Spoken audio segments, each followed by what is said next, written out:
Oh my dog. Dog. Oh my dog. Hey dog, hey! Oh, my dog, hello. It's Kara. And Holly. And we're back again. Back for again. another toy episode. We're gonna learn about a lot of things today. I'm pretty jazzed. This is your brainchild here, this episode. Yeah. Well, I was actually weird talking to someone at the dog park. I do go home sometimes, I swear to God. But I was talking to someone at the dog park, and she was telling me about, that she had really been researching into, dog prisoner programs and what that looks like. And I thought, oh, I grew up in Calhoun County. There's a prison there. They do dog stuff there. I know the people. We can do that. And so I put out a call just to see if there was anyone outside of that. And of course, my Calhoun County people came along. So Perfect. We have a couple special guests. Yes, we have Tamara Rasing, correct? Yep. Is that right? Yep. Thank you. We're getting better at making sure we're pronouncing names correctly. Yes, we are. I've made some mistakes. She is an officer at North Central Correctional Facility in Calhoun County. Yes. Mm-hmm. Is that in Rockwell City proper then? Yeah, just right outside. Right outside. Yeah. Okay. Yeah. And she runs the dog program inside the prison. Yeah, helps. And she works with Shelly Schossow. Correct. Did I do that right? Thank you. And Shelly heads up the shelter part of the program, so she runs a shelter in Calhoun County. She's the dog dealer in this equation. And how do you know these ladies? Yeah, so, I grew up in Calhoun County, defunct Fair Queen. Yeah. Really? Yeah. Yeah, they kicked me out. I've never been A real back. Aaron Brockovich right here. Yeah, so I grew up in Rockwell City, and so I've known Shelly my whole life, and I'm much older than her. not much, but we always had the same interests, and so I've known her for a long time. And when I got into dog rescue, then our paths kind of crossed, and I think we started talking again when I did some home visits for you when you had adopters in Des Moines, and then it's just kind of grown from there. And so it's been really fun to be able to help out when we can, if you guys have, overflow dogs or anything like that. And, so yeah. It's always nice to have connections. Hometown connection. So we don't take advantage of that at all. And what you've told me, Shelly started the program 25 years ago. Yeah, it was around 2001 when we started the shelter program. Wow. Okay. Yep. And you haven't burnt out yet. Not yet. Well done. That's what happens. We just really love dogs this much. We're going to just keep doing this long. I don't Absolutely. I also get paid for it, though, so that's an advantage. That helps. know. Yeah. How do we do that? People need to listen to this podcast, share it with their friends, please. And then we're going to start getting paid. I don't know. She says we've trained nearly 300 dogs through the program. Started piggybacking off the leader dogs for the blind program that Carol started there. Yeah, so Tell me about that. Well, you tell us about that. So Yeah. there was an initial program there. Right, so Leader Dogs for the Blind was run by Carol Kirkbride, clear back in the day, probably in the early 2000s. And they were doing Leader Dogs for the Blind, like the name says. That's also the name of the group. And they were bringing mostly labs to the prison and training them to be, with people for the blind.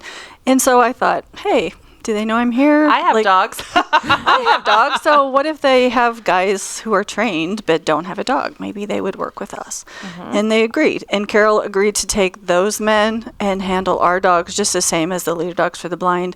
They went to all the obedience classes with her. She completely welcomed us into the fold. And so I kind of took advantage of those guys were trained by her. Yeah. I had different expectations, which weren't nearly as strict as those dogs, so it worked really, really well.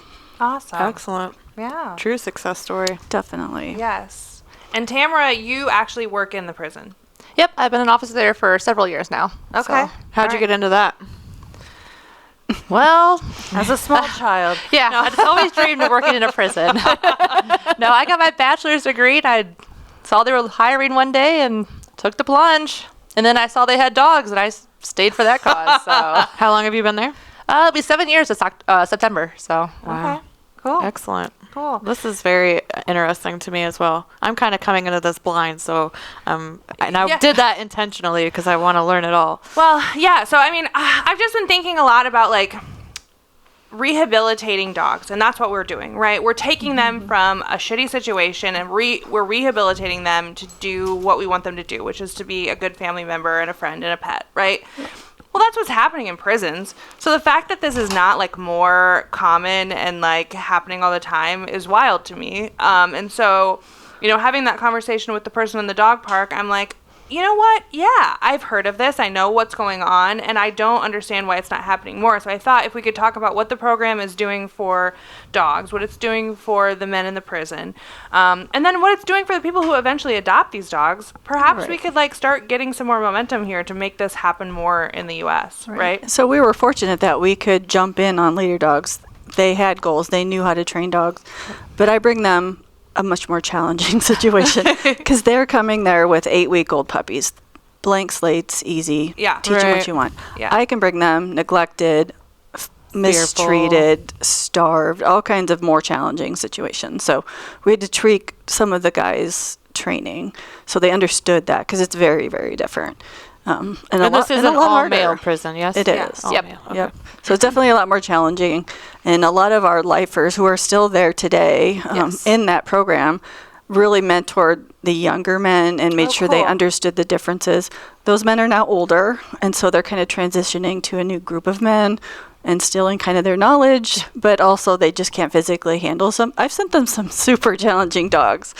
And I'm so sorry. I don't know what happened to this dog. Please do your best. So our goal is just walk on a leash nicely, you know, sit, heel, basic stuff, and potty training. Because some of the dogs we've had have never been in a house. They're terrified. They don't know what's happening. Yeah. Or they've been physically mistreated. They've been starved. So they have a lot of challenges to overcome. So these guys, they've just done so much good. I can't even tell you how much good they've done because I don't think those dogs would have been adoptable otherwise. No, that's They're things incredible. I can't do at the shelter. Right. So now how do the inmates get trained on this? Is there a program that somebody comes in and trains them, or how is it all just... Right now, we're kind of revamping. In the past, we've really been able to piggyback off other prisons that they were trained at. Oh, so sure. I know Oakdale and like Clarinda and all them had programs. And they all learned. Unfortunately, a lot of those guys are filtering. Well, thankfully, they're filtered out of the system. But unfortunately for us, they're filtering out. So we're kind of still stealing from them a little bit and just kind of trying to create our own little program also. Yeah. So. Well, that's actually a hit on my next question that I just added to the notes is after inmates are, have served their time and they're released, do any of them still participate in this kind of work? Do they foster for the shelter? I've had several over the years that have contacted me later. They want to work in a boarding facility. Could I use me as a reference? Oh, yeah. We had a guy just released recently. He was going to go to some training and he wanted to come back and help train. Yeah. So This is some pit bulls He and actually wanted- parolees type of stuff. yeah, exactly. Yeah, he was super excited. He wants to actually come back to the prison and train other offenders, just like he was. This is great. We love this. Perfect. That's awesome. Maybe we could get him to go to other prisons too. Right. And start training. Right? Make a whole I would deal love out to of that. fundraise for this. Like, if there was like a person who was, an offender who had been released and rehabilitated and really understood like what needed to happen in the prison, like how could we like fundraise for that person to help run a program? Well, they Or could go come to foster school. for us at any time. yeah, they we could don't go to care. school. The dogs don't care Dog what they did training in their school. past. So I'm not sure. The last guy, when he did his parole board, I think they like gave him a list of like places to go train or something. I'm not sure where, To but get certified. yeah, to get Cool. certified. So he was super excited about it. Like, Yeah. they love this kind of stuff. After Yeah. they've actually worked with the dogs, they just like have a knack they found out. And Well, we all know it's life-changing. If you're the type of person who, your life's passion and the reason that we're on this earth is to just like help these four-legged creatures or three-legged or whatever shows up to us, it's in your blood. You're stuck, And so when these guys have this epiphany, probably while they're in prison, and that's what has brought them around a corner, like I can imagine that would be something they'd want to pursue. That's cool. And that's one of the reasons we started the program. The warden at the time, Ward McKinney, he wanted the guys to give back to society because they've taken from society. And he wanted them to feel the loss, but also feel the pride of giving back. That's huge. And so that's how it started. And it's just always kind of expanded from there. well, and that's like even like the messed up ones you give us that you think are like, you're like, good luck with this I'm one. so sorry.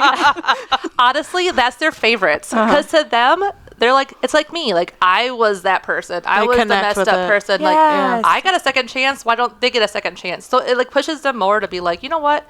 I want them to have a life they deserve. So honestly, that's probably the some of their bread and butter. favorites is the ones that are the most messed The up naughty stories. dogs. Like, Well, we've got a naughty dog or two we could send over there. So walk me through a day in the life. Like, where do these dogs Well, yeah, what do they do stay? during the day? When they wake up, do they, like, what? Tell me all the things. okay, so if you've ever seen a show on TV about prisons, Yeah. forget about it. We are definitely, we are not cells with little one bed and a toilet. It's more like a dorm. Yeah, we are actually more like a college dorm. Okay. You walk in, so we have a living unit that for people that are allergic, scared, all that kind of stuff, they have a building that they can stay on. Our honor units is what we call them, is where guys can come and live that have earned their way up that way, either having jobs or behaving and stuff. What's it And called? The honor units. Honor units. Yep. Okay. So they get in these, and they're 6, 8, or 2-man dorms. It's what they look like. Like they go in there, there's a bathroom, a bunk, and it's a little living area. And the dog legit lives with either these 6, 8, or 2 people the whole entire time. Okay. There's only a couple places, I think, like the kitchen they can't go, and like the health services, like the sterile areas. Otherwise, they're pretty much welcome. Wherever. And Yeah. are they just free reign or? Because of the razor wire, we do have a leash law there. Sure. This They do have a because park. of safety. So, but yeah, we do have the park area. We also have a gym that we've done training where if it's rainy or something, they can go down to the gym and play. But otherwise, if they're outside or something, just for safety wise, yeah, they're on Do they leashes. stick with their handler all the time, or do they kind of, is everybody? Are they shared in take- that? That's yeah, a good does question. everybody Are they take care shared of by the them, or- group of their like bunkmates? For the most part, we try to get them one handler that's the main person. Okay. But there's, like these guys also have sometimes jobs, classes, treatment, all that So kind they of need stuff. like a dog sitter. Yeah, so we have handlers and Built in. babysitters. So you'll get guys that are like, hey, he has he's a visit for 2 hours and the dog's stuck in the room by itself. Can we go get it? And you're like, sure. Although that dog is probably just fine for 2 hours. Yeah.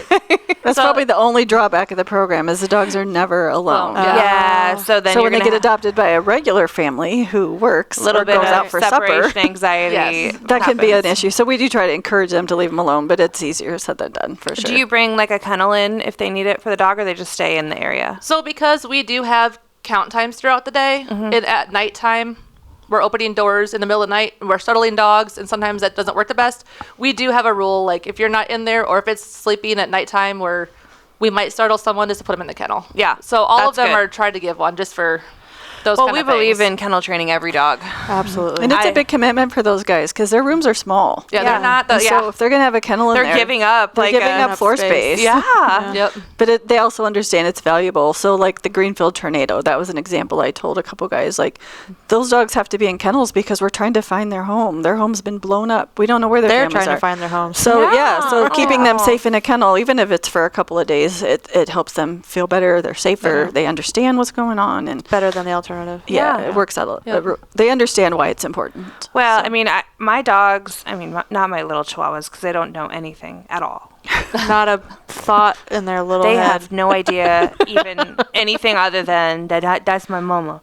But my big dogs, like they understand when I say kennel up, they go. And to me, that is a huge value. If I've got something happen, if they're this emergency this is an or- insane thing, but we actually had somebody try and break into our home years ago, and for me to be able to say kennel up and to send the dogs down, just to send them to a safety place that was away from what was happening was great.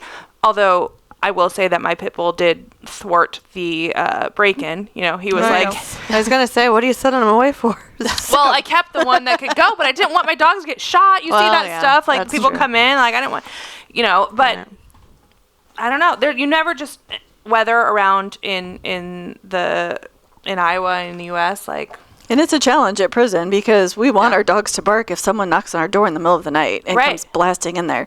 But in the prison, that doesn't go over so well. Nah, The that's 70 gonna be- guys so on that's the a unit don't challenge. like that at 3 in the morning. So And Yeah. and the guards don't like it. It scares Yeah. everybody, and that's probably Yeah. the second biggest challenge. we do have signs in the doors lately, just to say that, because there are not many times at 4 a.m. you open a door, and we've had some big dogs that have a scary bark, and Right. it's made me jump before. So we've been trying to put signs up there just to say, hey. Beware Just of so you know. dog. Dog will bark at you. No fear. Yeah. Don't mind the prisoner. Beware of the dog. Yeah, that is Yeah. literally pretty much what it is. So do you send just certain sizes or certain breeds, or anything goes? I've been sending anybody who they've kind of stayed away from pit bulls lately, just because of, I think, the population out there and different wardens and different theories. But whoever needs some help, who needs, whether they just need fed for a while they recover, or if they need some serious behavior adjustments. Right. Like, have you sent a Chihuahua? Like a little. We have a Chihuahua that lives there now. He's So- a grumpy They old belong. man. Tell Yeah, me they that he belong. was paired with like the biggest guy in He there. was paired with my longtime lifer that I've worked with since day one. Okay. He was 16 years old when he came to the shelter. He was from a hoarding situation. Oh. I thought I was going to have to put him down. He was Mean. vicious. But he had a we've had couple a couple. females that he was Weird. guarding. And once we got him away from those, he's a completely different dog. And I know this guy could handle it because he's worked with Chihuahuas for me before. Right. And he would be fine. He's been there for, 2 years now? Jack? Yeah. He's been there a while. He still barks at guys, but they're like, But he doesn't bite anymore. That's good. He usually, lost a few of his teeth now, so the guys are like, he doesn't have teeth anyway, so what's he gonna hurt? So Yeah. So you say that's he's funny. been there for 2 years. Is there an adoption out? No, he was just planned to stay there for the rest of his life. He's, Okay. he's He was a- Didn't like think a he would live hostage 2 more years. Right. But he's doing great. He's very healthy. hilarious. He was living in a porch He's also that a was filled lifer. with milk jugs. Oh. He couldn't even walk on the floor. It was filled with crap. Jeez. It was bad. So The ones that come out spicy like that always have lived in that situation. Yeah. We get a lot of spicy Chihuahuas, and I always kind of look back at what they came from, and it's typically Shitty. shitty. yeah, Yeah. that's exactly what it was. So what is the adoption process like if someone wants to adopt a dog from the prison program? Yep. So they get an application from me, and then I'll get an update from her, who's collected it from them. Right. So just kind of a summary. What do they know? What don't they know? What do we need to work on? Do they need a little longer? So is this like up on your website, or is there a Yeah, specific? Pet Finder is what we Pet Finder. use. And Yeah. do you mark them as prison program dogs? In the description, I'll the put that description. they're in the training program. And Yeah. some people don't know what that is, but sometimes I think I assume people know what it is, so I try to do better with explaining Well, it. here I am. So, but this is where we can mention the beagles. Should we talk about the Yeah, beagles? let's talk about Miss that program. Yeah, obviously you have dogs that come out of like shitty situations or that need behavioral help, but then you've got another group of dogs that you're Right. helping right now. Right. And so we actually started that because the men requested it. They wanted to do it. I didn't even know about it. They were wanting to take these beagles that were retired from labs. So I was a Tell little us what that hesitant, not means. going to lie. What does retired from a lab mean? So it means they don't need them anymore, and if we don't remove them, they'll just be euthanized. Mm-hmm. So there's a new law coming up, I think next year, that lab animals have to be given an opportunity to find a home. Yeah, it makes sense to push that off. Yeah, so they're giving these people mean, time what to the implement hell? a program. So that's what they're doing. So they Yeah. preemptively started reaching out to find an option. Like, I'm sorry. Time out. Like, what do you need to do to make that just happen today? Like, why do we need to push that off until next year? Well, it's just, how most laws are. You get a certain amount of time to implement them. and also, I mean, we were chatting before, like, I have very little patience for I don't- red tape crap. yeah. And maybe it was this year because we've been doing it now for a year? It's been a while. well, Tony, I just took her for her year visit, and she's probably So about it's her been a fourth year and a one, half, so it's been maybe? about 2 years. Yeah. So yeah, we've had them come through anywhere from 10 weeks old to 2 years old. Most of them have been pretty good. We've only had a couple that were a little neurotic from just being kenneled up so much, but they take about 2 to 3 months to really come out of their shell, Decompress not and- jump at every noise, not be Yeah. afraid of everything, because they've never been outside, they've never been on a leash. This is a puppy mill, is what you're explaining. Yeah. Essentially, Yeah. but I mean they're But they're- around people, but not any other kind of life experience. They're a little quirky when they come to us. Little not quirky. Gonna lie. The offenders actually at the very beginning thought they were born in a petri dish. Oh gosh. So that we had to no, they're not. They're a little weird, but they're not like They're not alien. Yeah, they're not alien. They're not dogs. AI dogs. Yeah. But they've all done really well. Yes, they It have. takes them a while, but they've done great. They've all been adopted. People love beagles. They love that size of dog. Yeah. Because I don't normally get little dogs. I get labs and shepherds and healers and Great Right. Pyrenees, whatever. So I don't get Yeah. little dogs very often. So they get adopted quickly. Once I post them on a Friday, so I don't have to answer 15 emails every single hour for the next 3 days. So I feel that pain. yeah, you know which ones are going to go fast. Yeah, we So- do. We do. I have some that we will post from from Oh My Dog that are only on our website, so it's just the people who follow us. And if they don't get an application, then later I add them to Pet Finder. I don't ever add a dog immediately to Pet Finder unless it's a difficult to place dog, because I don't need those extra emails. Right. It's difficult. Yeah. So if you're watching and you are listening and you want a dog from us, pay attention to our social media and our actual website, because that's the first chance, and then I later add to Pet Finder. And I do the opposite with the beagles. I put them on Pet Finder because if I put them on Facebook, I'm going to get gonna blow 18 up. private messages Oh, immediately. Viral. Who Yeah. people maybe didn't think about it that much. They just saw a cute beagle puppy and yeah, send the a puppies are message. tough. We've had that happen. Like the puppies, we get all these applications and then they just like into the wind. I'm like, what do you mean? Like you quite literally saw a puppy, took the time to fill out the whole application, and then you were like, no, I'll just ignore these people and waste their time. Sometimes Yes. I think our application maybe is a little too easy. You know what I mean? Like if you made it a little harder. I could share mine. But I don't No, need a I'm Tetris. kidding. I'm kidding. I don't need I a like our Tetris. application. Yeah, we keep it simple because I don't. I have not applied for a dog before because I've gotten to an application and been like, good lord. It's like grant application. Yeah, I'm like, Am I I'm not right? Do you filling need my this. tax return too? That's what it felt like. I was like, geesh. So what could an adopter expect above and beyond, a quote, normal adopted dog? Right. Versus what what's kind the of benefits I think there's a of the benefit. training? Yeah. Just because they come in having known something and been exposed to regular behaving or behavior training, leashes, healing, trying to not jump on people. That's a huge one. We get so many that just Well, and honestly, being around a lot of men. The socialization's great. huge. We have so many dogs, like a high Scared of men. so scared of men, and it's not necessarily for a reason other than that maybe they haven't been around a lot of men, but to be able to like throw them to the wolves, if you will, like is kind of great because It then is. we know, And we get a lot of that too. A lot of people or dogs afraid of men. And, did they dump them? Did they mistreat them? We don't know. yeah, But or maybe they get over it. maybe they just know what we all know. Plug his ears. Sorry, Tanner, not you. But no, they come out with some behaviors. They know some things. We know some things about them. So we teach the dog stuff, but those guys get to know those dogs intimately. Oh, So yes. they can tell me things that I wouldn't see otherwise. Yeah, and then plus we have the dog park too, so they're meeting other dogs from beagles to chihuahuas to And big there's dogs, cats, small too. dogs. We have cats, squirrels, rabbits. So they get a little bit of Oh, cool. everything. Okay. So I kind of tell Shelly like, hey, this dog wants to eat cats whenever he sees one, or just Yeah. having that inside information.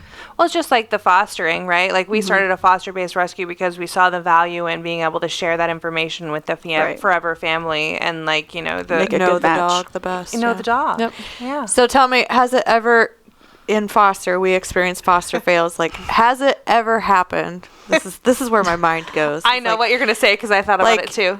where an inmate had a dog assigned, like he was their handler, and then he got released and adopted the dog. So I have done that a few Or times. is I there try like a foster fail? So I try not to do that off the start Situation. because I don't want the guys to go in going, I'm getting my next dog. I'm getting out in 6 months. I'm keeping the dog. Right. Because Yeah. that's not the purpose of the program. No. But I have had dogs. The most recent one was named Birdie. She was adopted from us several years prior. She came back for some bite history. So this was kind of her last stop because I was kind of out of options for her. Yes. And so she went there. How long was she at the prison? You remember? 6 months maybe? Oh, she was there for a good amount of time. She was there a One while. of our most difficult, just Yeah, with all the people. She and- didn't remember me from when she was a puppy, so she was terrified of me. Yeah. So I took her to meet somebody. She was terrified, and she just tried to bolt. It was terrible. So I was out of options. So I'm like, just let her hang out. When he gets out, his brother flew to Iowa, picked him up, picked up the dog, and rented a car to drive home to the West Coast. Wow. So they could keep Birdie. Oh, and And Birdie Birdie was was, doing Birdie's good. doing great. She's living the life on the West Coast. So I didn't Yes. think of the other Gracious. perk. Yeah. You would never lose a dog in this program. I mean, really. They have a fenced yard. They did. well, there are some issues with that as well. We've had some issues with that, but yeah, we've done a couple of adoptions like that. But I try not to promote that too hard. But Right. but the guys see it, and it's same with staff. If a staff wants to adopt it, some share openly they want the dog, and some are like, I don't want the guys to know I have this dog. Oh. So Sure. we have both of those scenarios. Honestly, staff-wise, we appreciate the dogs at the prison just as much as the offenders do. And yeah. you got to think 40 hours a week, we're during COVID when we were doing overtime, I think I saw the prison dogs more than I saw my own dogs. It seemed like. Oh man. So yeah, you look I at bet. staff that come in every day. We have staff that have like treats in their office. Like the staff enjoy the dogs there just as much as the offenders do too. I bet. So. They tend to get a little De-stressor. pudgy. I You can know. tell who the staff likes because they get fat. Yeah. That's great. Oh. Well, what else do you want to tell us about this? Yeah, do you have I've any got- like other grand stories? Otherwise, we'll just keep asking crazy random questions. But like, I'd love for you to be able to share if you've got any, stats, stories, anything that you'd like to share outside of what we've already asked you. I think we've talked about most of the stats that I've got. So, Okay. do you have anything? Birdie was the best story I could think of recently. There's been so many over the years. And see, I know we talked about it earlier. I know we had Paisley. She came from a super messed up situation. I can't remember what exactly the story was, but it was one of those where like they were all in a kennel and had to fight to live and stuff. And the offender had literally just gotten rid of his dog, got adopted out. And she comes in and you mentioned something about this dog, and I just don't, it doesn't like boys, any of this. And the moment this guy thought that there was a chance the dog would get euthanized, he was like, oh my God, no, bring it here. Yeah. He looked, he goes, can we do this? And I'm like, there's 500 guys, but she doesn't like dogs. This is like or boys. This is the worst place for her to go. Right. And he was so determined. Like you say the word euthanized or anything at the prison, and like these guys just they don't want it to happen. I mean, there's a bit more of a strong connection. Yeah. And there is, Right. And we so seldom ever euthanize, so I don't know why they think They just jump to immediately that behave. They conclusion. immediately Yeah. jump to that, and it All takes the time. it takes a pretty extreme issue for us to have to do that. Yeah. So, But that's like very their first seldom. thing. If they don't fix it, it's going to get euthanized. So they have a big heart for this stuff. And she mentioned this dog, and he's like, nope, bring her in. And that day she walked him through the fence. She like didn't even want to come in by the guys. And he was determined from that day to like fix her. this Fix dog. her, And yeah. he worked day in and day out, and she ended up being adopted and out of there. And to them, that's just, it's something for them to look forward to. That's They the can biggest say, win. I did this. Be proud of. Yep, to be proud of. And I know they're big on that kind of stuff. They like doing that kind of stuff. Like, it's their way of getting back to the community, and some of these guys. So, Yeah. And I've taken a lot of dogs out of teary-eyed guys' arms before. That's what I'm saying. I mean, my God, if I could just stay home and not go to work and just stay home and train my dogs, and then you tried to take one of them away from me, like, I don't think so. Like, that would be difficult. But I also understand the pride that comes with seeing the Rehabilitating, ultimate yeah. success of like, well, we know what that feels like to be able to Yep. hand a dog over to someone who's their perfect fit. And we've made that happen. And they came through the door from an awful situation, and we watched them walk out to go live in a multi-million-dollar home. Like, Right. hell yeah, that's the best thing ever. they're always asking for updates. Like, as soon as they're leaving, they're like, hey, has Shelly said how this dog's doing? Has Shelly said how that dog's doing? Like, Yeah. they love to hear the stories Oh, yeah. of where they're at in their life, like what's going on. And I try to follow up with people for 6 months or so, and just how's the dog doing, especially when we start the Beagle program. Like, I wanted to follow through, like, how are they doing? Do they adjust? Do they struggle? How long does it take? And Well, that interests me. I mean, a dog that has been tested on. So, like, when we're saying lab dogs, I just want to make sure everybody understands. It means that a dog has literally lived its life so far up until that point in a lab. And they're testing what we understand to be vaccines, but maybe other things on this dog. And then they have to go from that to living in the prison and being trained, which I think is a great next step, and then to live in a home. Right. What are the long-term effects of a dog that starts out in a lab? right, so they're never mistreated. Like, they're not beat, they're not No. starved, but they don't experience life. They don't go outside. They don't get a leash. They have toys, but they have each other. So they've not been alone. They're with Yeah. 4 or 5 other dogs Okay. all the time. So it's a little struggle. Most people don't want to adopt more than one dog.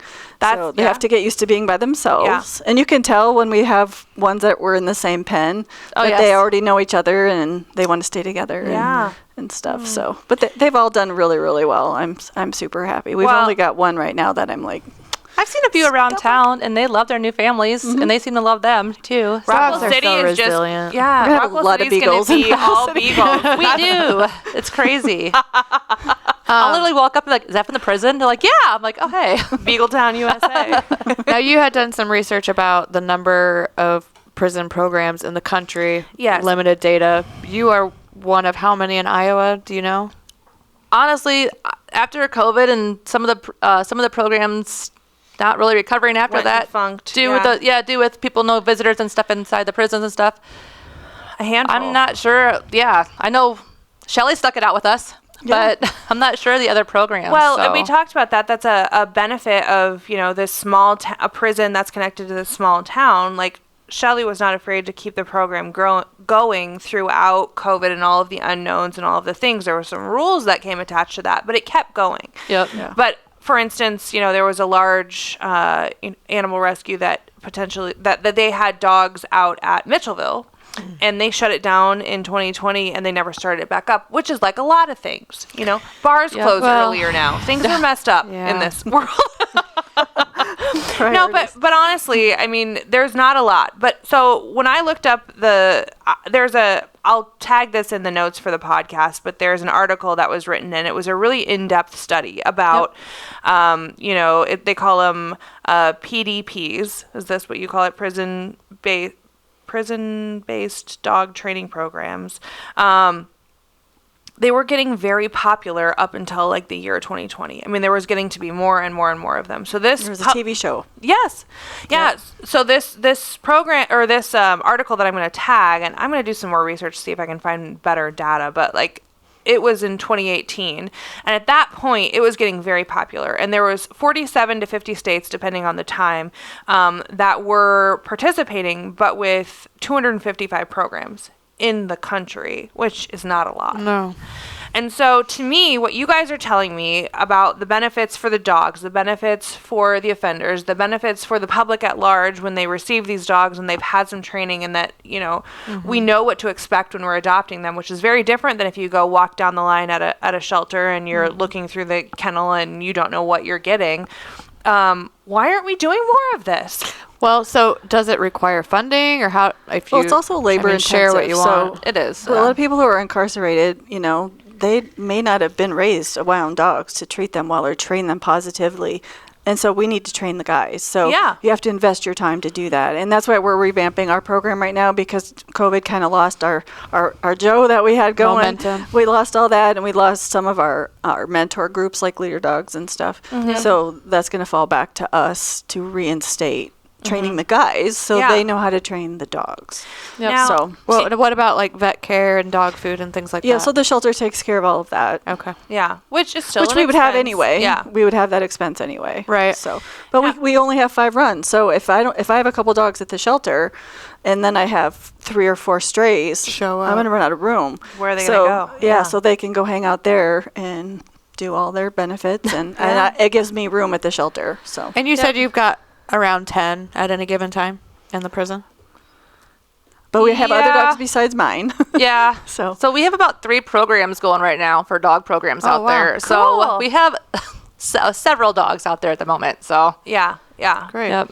But the ideal amount, like kind of based in this program, is like that 10. About is 10, kind of that yeah. magic number. Okay. We try to. So tell me, if I could network dog trainers, as someone who spends a large majority of my week at a dog park, if I could find people that were dog trainers who were willing to volunteer their time to come out to the prison, would that be something you would allow to come and do maybe like a session or a class to the offenders? Like, is that allowable, or how would we get that happening? So I don't know all the policy and all the technical, but there are ways that they can sign up to go through some of certain trainings and paper signing and all the fun. Yeah, I mean, I all know that it's kind not of just stuff, to like, yeah. let's go out there and Yeah. take a visit, but So even if if they someone shared wants to- literature that they had. yeah. Oh, yeah. Well, so I know that one of the trainers that we oftentimes refer, which I'll share the name and I will put this in our notes. Clint Knox, who trained a couple of my dogs since puppies, and now they're 11 and 13, and He's in Des Moines. he's in Des Moines area. He has an online training program. Oh, okay. And so if perhaps he allowed that online training program to be shared with the prisoners, he could do that, or maybe even like Zoom sessions. That might be kind of cool. One thing that came out of Zoom or COVID positively is Zoom stuff. So Right. we Yes. have done some stuff that Okay. that could be. I Again, just called him out and I volunteered him. Yeah. Clint, thank you. Thanks, Clint. you're welcome. I was working really hard to try to get Dogs Playing for Life to come, thinking maybe we would be like, hey, let's go do our program at the prison. But it's a really expensive program, and I never got that pulled off. But Yeah. just to get, because that's a big benefit of the prison, is getting them to play together. But we Yeah. also have to teach the guys what to watch for. Like, okay, this isn't going so well. They How need do Max. we intervene? They need our recess guy, which we just talked about in our last episode. But Max, who is the recess guy from Paws and Pints, who his literal job is just to walk around the dog park and make sure that there's not going to be a fight. They need a Max. Yeah. So how can the community or how can our listeners support this? I mean, what do you need, if anything? Yeah. Well, we need adopters, of course. Oh, yes. We've got a few dogs we've had for quite a while. Maverick's been there for a while. He is a great dog. What is he? He's a black lab. Always. We took him in from another shelter that was closing. She's helped us out with lots of small dogs because that's what she did, but she ended up with this lab. Yeah. And then due to health reasons, she was closing. And so we took Maverick, and he's a high energy, young lab.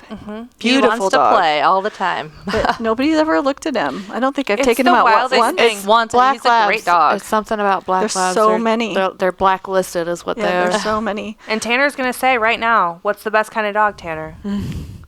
Black dogs. Yeah, definitely need adopters. And How can we help you? What can we do for the Calhoun County Yeah, we shelter can do for dogs you. that can't go in the prison? That can't, like, what do you guys need?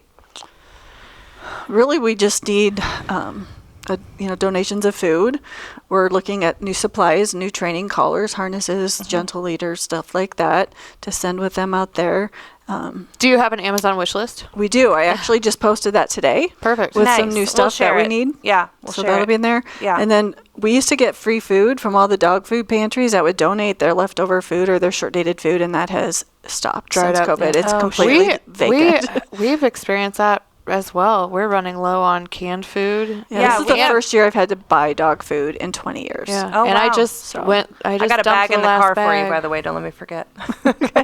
So, yeah, I think a lot of rescues now have our Amazon wish list because it's so easy. Yeah. Yeah. You can just ship That's it straight to them. But And if you got an extra, $40, you can send a nice bag of dog food, and halfway nice because Yeah. dog food is outrageously expensive. And we've got a couple local stores that will give us that cost. She's been wonderful to us. Good. I don't know Yeah. if I should call them out or not, but I should Let's check do on it. that. Yeah. Say who the donates. Sac City Baumgars has Okay. been giving us at-cost dog food, so That's amazing. that's helped a ton. Yeah. And our friends of the shelter buy most of the dog food from our fundraisers. Beautiful. Shirts Yeah, and we've stuff. had some food donated from Fleet Farm, so some of these larger Yeah. like Yep. farm stores Yep. really do If they help get a out. broken bag, they'll donate Yeah, that. And throw some tape on there. We'll take it. we don't care. yep, for sure. Yeah, that's amazing. Well, I think what you guys are doing is incredible. I am a huge proponent for rehabilitation of dogs and humans. I worked in an industry for a long time where we had folks who were our laborers who had a really, colored past, and one of the best parts about that job was watching them walk through the doors after perhaps being incarcerated or having like a hard time and being able to like excel and become like a member of society. And so for you guys to be able to do that with humans and with dogs and to watch those two worlds collide is pretty magical, and it's pretty Combining special. all the good things. It's all the good things. I think watching the mental health aspect of it, just with the Magic. offenders. We have so many guys that are coming in, 18 years old, never been in prison. Your first Christmas, your first, anything, and just that's having. heartbreaking. Yeah. I've had them. Oh my God, Rasing, like I had a bad day, or I have anxiety. Like, I just want to walk a dog, Yeah. and it helps. was free, and it wasn't pills. It was literally they just wanted to go pet a dog. We have plenty of them around. Yeah. So Well, the very best drug is a dog, and we are dog. No. Keeps everybody else Pushers. safe too. I I was mean, gonna say if it keeps them safe and everything, like they can pet a dog. Oh, For all I 100%. care. Like keeps them calm, keeps you calm, keeps everybody else safe. Yeah. And it It's exposes the magical. dogs to lots of people. I was gonna say, and the dogs Nothing- love it. Nothing so. negative. All right. All Yep. good. Yeah. So we get so laser focused on what we're doing every day that I think it's nice to think about all of the different people, especially in the state of Iowa, that are helping dogs, helping people. And so thank you so much for coming and hanging out with us for a little bit and Yeah, talking thanks for about having us. this. Appreciate it. Shelly, we may talk to you again because I know you've got years of experience in dog rescue, and so I think just being able to keep that connection has been really special. And in our previous episode, we talked about a dog that we have just worked on together yet this week. So I really treasure our relationship in that way. So thanks for coming out. Send us the small dogs. Yeah, Deal. she knows. Send us. I don't care if it's bitey. Like, I'll fix it. Oh yeah, that doesn't scare us. I have a couple Yeah. coming. I'll let you know. Sounds good. Thank So, you guys. Yeah. Thank you so much for being here. Yeah. All right. Thanks for having us. Thank you, ladies. And thank you for the positive spin on the prison pups. Well, I definitely. was going to say, I think some people hear prison and They're just dogs they're like, like, oh my everybody God. else. So, And they're thank you. people like everybody else who just got caught, okay? Yes. Yeah. So thank you for the My positive spin. I love Yeah. it. All right. And together in the dog community and in the community that's just trying to rehabilitate our world, we always figure it out. We'll figure it out. Bye. Bye. Dog. Oh my dog. What I mean when I see, what I see, what I feel, when I dream, when I be, I'm a freak, what up? Oh, what up? Everybody look at me when I'm free, when I feel, what I see, when I do.